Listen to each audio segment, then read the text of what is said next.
Beaucoup d'idéologie et je pense qu'il faut être sérieux. On n'a jamais fait la guerre vraiment à Daesh, parce qu'on n'a jamais poursuivi les trafics d'armes, on n'a jamais poursuivi le pétrole, les trafics de pétrole, on n'a jamais poursuivi les trafics de drogue de Daesh. On n'a pas allé chercher dans les... Il n'y a eu aucune action pour vous depuis 5 ans. Il n'y a eu aucune action depuis les différents attentats, il n'y a eu aucune action. Il y avait des groupes terroristes, djihadistes, financés par le Pentagone, qui se tiraient dessus avec ceux financés par la CIA. Alors on s'est mêlé dans une histoire vraiment à dormir debout. Et nous-mêmes, François Hollande disait un partenariat référence avec l'Arabie Saoudite pour lui vendre nos armes. Non. Et il y a autre chose qu'il faut ajouter. Si vous voulez vraiment lutter contre le terrorisme, il faut le voir à sa source. On est intervenu au Mali pour arrêter les djihadistes.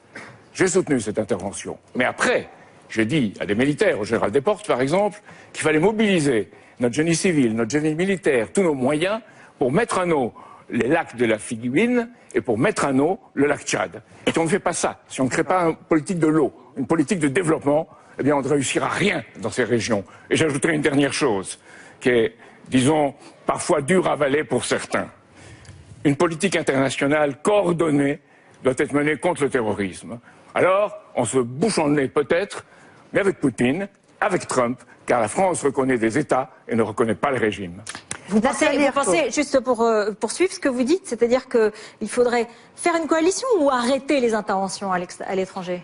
Il faut parfois avoir ces interventions à l'étranger, comme au Mali. Ils descendaient sur Bamako, les djihadistes. Mais après, il faut faire une politique de développement économique qui permet de créer la paix. Il faut arrêter la France-Afrique. Il faut arrêter le franc CFA, qui est un instrument de pillage.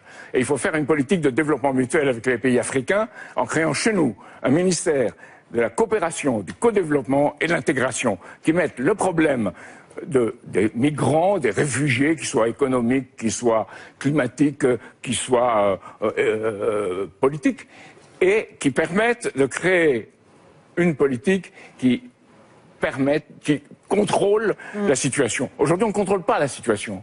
Nathalie Arthaud, est-ce que le retour des djihadistes